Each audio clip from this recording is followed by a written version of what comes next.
నశింపజేయుటకు గర్జించు సింహము వలె అపవాది తిరిగినను. వలెలెన్నో పని ఉన్నను,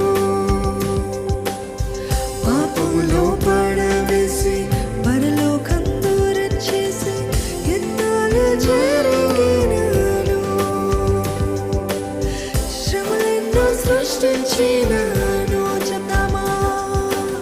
నా పూల హృదయంతో నిన్నే ప్రేమిల్తు, నా పూల ఆత్మతో నిన్నే ప్రేమిల్తు, నా పూల హృదయంతో నిన్నే ప్రేమిల్తు, నా పూల ఆత్మతో నిన్నే ప్రేమిల్తు, నా పూల మనస్సుతో నిన్నే ప్రేమిల్తు.